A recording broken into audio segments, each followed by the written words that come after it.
शराब के नशे में फाइल पे सिग्नेचर कर दी। बाद में उनको हटाया गया मंत्रालय से, रक्षा मंत्री थे वो, और नेहरू जी के पक्के यार थे। हाँ, यारी उनकी नेहरू जी से जबरदस्त थी। जब इनका घोटाला खुला ना, तो नेहरू जी से बात कहते हुए नहीं बनता था लोकसभा। एक दिन नेहरू जी ने यह कहा था लोकसभा में कि मेरे मंत्रिमंडल में अगर कोई घोटाला करेगा तो मैं उसको बिजली के तार से उल्टा लटका दूंगा। और थोड़े दिन में ये कर दिया वी.के. कृष्णा मैंने। हाँ, तब सबने कहा लोकसभा में नेहरू जी को लटकाओ उनको बिजली के तार से, तो नेहरू जी की बोलती बंद हो गई थी। फिर एक दिन नेहरू जी ने इसका उल्टा बोला लोकसभा में कि ये जो प्रजातंत्र की गाड़ी है ना, ये घोटाले और भ्रष्टाचार से ही चलती है। ये नेहरू जी ने कहा। माने घोटाला तो होना ही है इस लोकतंत्र में।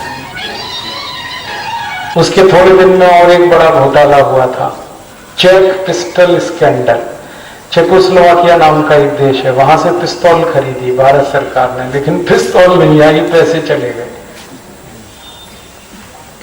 तब बहुत मुश्किल आई थी। एक और बड़ा घोटाला हुआ था उसी समय, नागरवाला स्कैंडल। एक हुआ था मुद्रा स्कैंडल।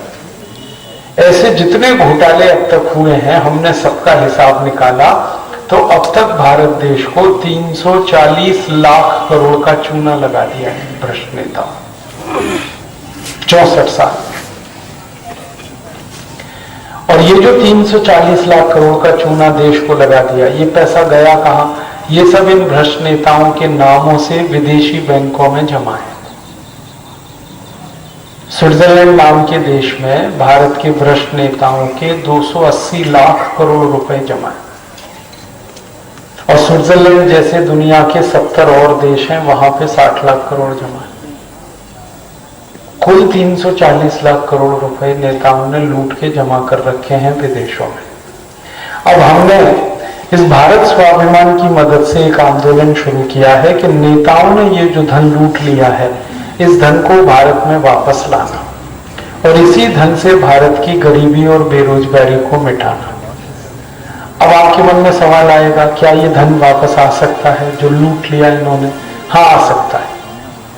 कैसे आएगा? इस धन को वापस लाने के 3 रास्ते हैं। पहला रास्ता है कि भारत के सुप्रीम कोर्ट में हम एक मुकदमा करें और उसमें ये कहें सुप्रीम कोर्ट से कि इन सभी घोटालों की जांच करो, और जांच करने के बाद जो पता चले कि पैसा विदेशों में गया है, उसको भारत की राष्ट्रीय संपत्ति घोषित करो। तो वो सारा पैसा जो विदेशों में जमा है, ये वापस आ जाएगा। ये एक रास्ता है। दूसरा रास्ता है, हम भारत की संसद में एक प्रस्ताव पारित कराएं। कुछ एमपीज को कहें कि भैया संसद में प्रस्ताव करो कि विदेशों में जो 340 लाख करोड़ भारत का जमा है, वो भारत की राष्ट्रीय संपत्ति है, और संसद इसको मान ले तो ये पैसा वापस आ जाए। तीसरा एक रास्ता है, संयुक्त राष्ट्र महासंघ एक संस्था है, उसके साथ हम एक समझौता करें, एग्रीमेंट, तो वो ये सारा पैसा वापस दिलवाने को तैयार है। और संयुक्त राष्ट्र महासंघ ने अभी अमेरिका को ये पैसा दिलवाया है। अमेरिका का भी बहुत सारा पैसा घोटालों में डूब के स्विस बैंक में जमा हुआ था, और बराक ओबामा जब प्रेसिडेंट बना ना, तो उसने संयुक्त राष्ट्र के साथ एक संधि कर ली, समझौता। तो संयुक्त राष्ट्र ने वो सब अकाउंट खुलवा दिए उनके और पैसे दिलवा दिए। तो हम भी कर सकते हैं ये काम। तो ये 3 रास्ते हैं और इनके माध्यम से पैसा आ सकता है। तो हमने पहले रास्ते पे तो कदम बढ़ा दिया। सुप्रीम कोर्ट में एक मुकदमा हमने दाखिल करवा दिया पिछले साल भर पहले, और इस मुकदमे को परम पूजनीय स्वामी रामदेव जी के आशीर्वाद से एक बहुत मशहूर वकील ने किया है। उनका नाम है राम जेठमलानी। अच्छी बात हुई ये है कि ये मुकदमा सुप्रीम कोर्ट ने स्वीकार कर लिया, और स्वीकार करके सरकार को नोटिस जारी कर दिया सुप्रीम कोर्ट ने, और कहा कि जितना पैसा विदेशों में है इसका हिसाब हमें बताओ। तो अब सरकार के हाथ पर फूले हुए, क्योंकि जिनका पैसा है वही सरकार चला रही है। सरकार को उम्मीद नहीं थी कि सुप्रीम कोर्ट ऐसा नोटिस देगा, अब दे दिया सुप्रीम कोर्ट ने। तो अब इन्होंने क्या किया है कि इस पैसे को इकट्ठा करवाना है दुनिया भर में जहां जहां ये जमा, तो सरकार ने अपने अधिकारी भेजे हैं 70 देशों में और 34 देशों के पैसे का सब पता चल गया, 36 देशों का बाकी है, थोड़े दिन में वो भी पता चलेगा। और तब सुप्रीम कोर्ट में हम ये अपील करवाएंगे कि सारा पैसा जिसका पता चल गया वो देश की संपत्ति है, राष्ट्र की संपत्ति है, वो नेताओं की नहीं है, हमारी है। हमने टैक्स में दिया था वो पैसा, नेता कहां से लाए, ये तो हमारा पैसा है। तो उसको राष्ट्र की संपत्ति सुप्रीम कोर्ट बनाएगा, ऐसा हमें भरोसा है, क्योंकि सुप्रीम कोर्ट ऐसा पहले भी कर चुका है। हमारे यहाँ एक प्रधानमंत्री हुए थे नरसिम्हा राव, आपको याद होगा, उनके जमाने में एक बहुत बड़ा घोटाला हुआ था, यूरिया घोटाला। उसमें जितने पैसे भारत के बाहर, एक संभावना ऐसी है, एक ही संभावना कि अगर सुप्रीम कोर्ट को ये मुकदमे का फैसला करने में समय लगा तो, क्योंकि कई बार 25-25 साल मुकदमे पेंडिंग रहते हैं, तो इसमें भी ऐसा हो सकता है। तब हम क्या करेंगे, तब हमने दूसरा संकल्प लिया है कि हम संसद में एक बिल पास करेंगे और उसके लिए सांसदों से हमने बात कर ली। कई सांसद तैयार हैं जिनके पैसे कहीं नहीं है,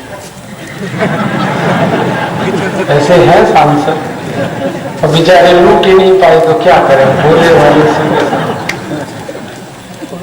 तो वो तैयार है, वो कहते हैं हम बिल लाएंगे संसद। तो ऐसे सांसदों का एक समूह बनाया है और वो बिल की ड्राफ्टिंग चल रही है, थोड़े दिन में इसको संसद में लाएंगे और संसद में जब बिल आएगा तो बाकी सब सांसद बहस करेंगे। बहस वाले दिन हम ये देखेंगे कि इसका विरोध कौन कौन कर रहा है। जो विरोध करेगा पक्की बात है हरामी वही है, खमीना वही है, पैसे उसी के हैं, बेईमान वही। तो पता चल जाएगा पूरे देश को बेईमान कौन कौन है। अब संसद में दो ही बात होंगी, या तो संसद के बेईमान सांसद इस बिल को पास नहीं होने दें, और या संसद में ईमानदार सांसद ज्यादा हुए तो वो बिल को पास करा दें। दोनों में से कुछ एक होगा। अगर बिल पास हुआ तो अपने को कुछ करना ही नहीं, कानून बनेगा, पैसे आ जाए। और बिल पास नहीं हुआ तो हमने एक तीसरा संकल्प लिया है कि 2014 में जब लोकसभा का चुनाव आएगा तब सारे देश में से 400 ईमानदार सांसदों को हम जिता के लाएंगे और फिर दोबारा से बिल पास।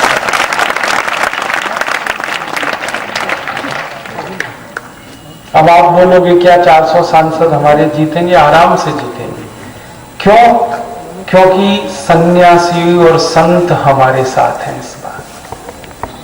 एक बहुत बड़े संत परम पूजनीय स्वामी रामदेव जी, उन्होंने तो संकल्प ले लिया, उनके जैसे 70 और संत हैं, उन्होंने भी संकल्प लिया। मैं आपको कुछ संतों के नाम गिनाऊं जिन्होंने ये संकल्प लिया। एक बहुत बड़े संत हैं परम पूजनीय स्वामी सत्यमित्रानंद गिरी, भारत माता मंदिर वाले, उन्होंने संकल्प लिया। एक दूसरे सन्यासी हैं परम पूजनीय स्वामी अवधेशानंद गिरी, उन्होंने संकल्प लिया। एक तीसरे संत हैं परम पूजनीय स्वामी गोविंद देव गिरी, पहले उनका नाम था आचार्य किशोर जी व्यास, अभी उनका नाम है गोविंद देव गिरी, सन्यासी लिया उन्होंने। और एक चौथे बड़े संत हैं परम पूजनीय स्वामी जयेंद्र सरस्वती, शंकराचार्य कांचीपुर। पांचवें एक संत हैं परम पूजनीय मुरारी बापू, एक है परम पूजनीय सुधांशु महाराज, एक है परम पूजनीय रमेश भाई ओझा। ऐसे 70 संत हैं जिन्होंने तय कर लिया है कि 2014 के चुनाव में जरूरत पड़ेगी तो ये सारे संत घूमेंगे पूरे देश में। और मैंने एक दिन हिसाब निकाला कि ये सब संतों के कुल भक्त जितने हैं वो इकट्ठे होकर अगर वोट डाल दें तो 514 सांसद जीत जाएंगे।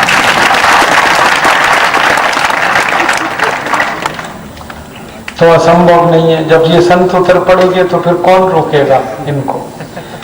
तो ये सांसद तो जीत जाएंगे, कानून भी बनेगा और ये सांसदों पे कंट्रोल सब संतों का रहेगा। और ये आगे पीछे देखेंगे तो तुरंत इनको वापस बुला लेंगे। एक कानून के साथ इनको हम भेजेंगे, राइट टू रिकॉल और राइट टू रिजेक्ट। जिस सांसद को चुन के भेज दिया वो हमेशा के लिए नहीं है, अगर वो काम नहीं करेगा उसको वापस बुला के दूसरे को भेजें, ऐसी व्यवस्था करेंगे। सबके सिर पे तलवार लटकती रहेगी, काम करना, नहीं तो जाना क्यों वहां पे, कोई मौज मजा करने थोड़ी जाना है वहां। तो ये तो करा लेंगे हम, कानून बना देंगे, पैसे आ जाएंगे। फिर पैसे आने के बाद देश में उसको गांव गांव में खर्च करना, हर गांव में 100 उद्योग लगाने हैं उस पैसे से। जैसे भारत के गांव में कपास पैदा होती है, वहां पे खादी बनाएंगे। भारत के गांव में जहां गाय है वहां गोमूत्र से दवा बनाएंगे। जहां गाय है, बैल है, भैंस है, वहां गोबर है, गोबर से खाद बनाएंगे किसानों के लिए। और उस गोबर में से गैस निकालेंगे, वो गैस को सिलेंडर में भरेंगे, वो सिलेंडर से गाड़ी चलेगी, घर का खाना बनेगा, बिजली बनेगी। ऐसे ही गांव गांव में जहां आलू होता है वहां आलू का चिप्स बनवाएंगे, टमाटर की चटनी बनाएंगे। ऐसे 100 उद्योग हर गांव में, और इन उद्योगों में 10 लाख करोड़ खर्च होगा और भारत के 67 करोड़ लोगों को काम मिलेगा गांव गांव। तो बेरोजगारी खत्म होगी, गरीबी खत्म होगी। फिर और 10 लाख करोड़ खर्च करेंगे तो उससे सड़क बन जाएगी हर गांव में, और बिजली आ जाएगी हर गांव को 24 घंटे बिजली, वो करीब 4 लाख करोड़ में होगा। हर गांव को सड़क, वो 6 लाख करोड़। 10 लाख करोड़ में बिजली सड़क हो गई। और 10 लाख करोड़ खर्च करेंगे तो गांव में स्कूल, कॉलेज, हॉस्पिटल और किसानों की सिंचाई के तालाब हर गांव में बनाएंगे। 30 लाख करोड़ में गांव की सब समस्याएं हल हो जाएंगी। हर गांव को बिजली हो गई, हर गांव को सड़क, हर एक गांव में रोजगार हो गया, हर एक किसान के खेत को पानी मिल गया, पूरे साल पानी मिलेगा। तो आज जितनी फसल होती है उससे 2 गुना उत्पादन होगा, तो किसानों का भी भला होगा। अंत में शहरों का विकास करेंगे। 10 लाख करोड़ में शहर विकसित हो जाएंगे, क्योंकि शहर तो बहुत थोड़े हैं, 1000 शहर हैं भारत में और गांव 6,38,365 है। तो गांव विकसित हो गए तो शहर तो आसानी से, माने कुल 40 लाख करोड़ में पूरा विकास हो गया। अब 300 लाख करोड़ बचेगा फिर, क्योंकि धन तो 340 लाख करोड़, तो 300 लाख करोड़ बच गया। अब इसका क्या करें? तो इसके लिए हमने योजना बनाई है कि इसको भारत माता के नाम से RBI में, रिजर्व बैंक ऑफ इंडिया में फिक्स डिपॉजिट में रखते हैं। और ये धन अगर फिक्स डिपॉजिट में रख दिया तो इसका हर साल ब्याज मिलेगा, और वो ब्याज 30 लाख करोड़ रुपए होगा, जो हमारे 1 साल के खर्चे से 3 गुना ज्यादा है। हमारा 1 साल का खर्चा है 11 लाख करोड़ पूरे देश का, और ये ब्याज मिलेगा 30 लाख करोड़, तो 3 गुना ज्यादा है। तो 11 लाख करोड़ तो खर्च करेंगे अपने देश में, जो देश के काम चलाने हैं। 19 लाख करोड़ फिर बचेगा, इसका क्या करें? तो इसकी योजना बनाई है कि भारत के कुछ पड़ोसी देशों को बांटेंगे कर्ज में। हाँ, कम ब्याज का कर्ज। नेपाल है, बांग्लादेश है, भूटान है, बर्मा है, पाकिस्तान को नहीं देंगे।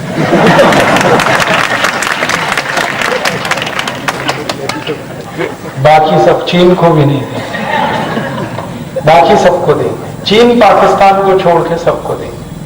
तो इसका फायदा क्या होगा? हमारे जो पड़ोसी देश हमारे दुश्मन जैसे बने हैं ना, ये मित्र हो जाएंगे। बांग्लादेश, बर्मा, भूटान, नेपाल, ये सब मित्र बनेंगे। और 70 देश अगर हमारे मित्र हुए तो इन सब देशों को संयुक्त राष्ट्र में भारत के समर्थन में खड़ा करना है। बता देंगे उसका।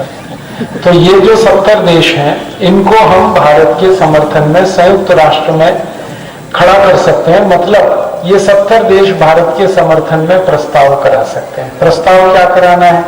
हमारी जो जमीन चीन के कब्जे में है वो वापस लेनी है, और हमारी जो पाकिस्तान के कब्जे में कश्मीर का हिस्सा है वो वापस लेना है। 1/3 कश्मीर हमारा पाकिस्तान के पास है और 72,000 वर्ग मील जमीन हमारी चीन के पास है।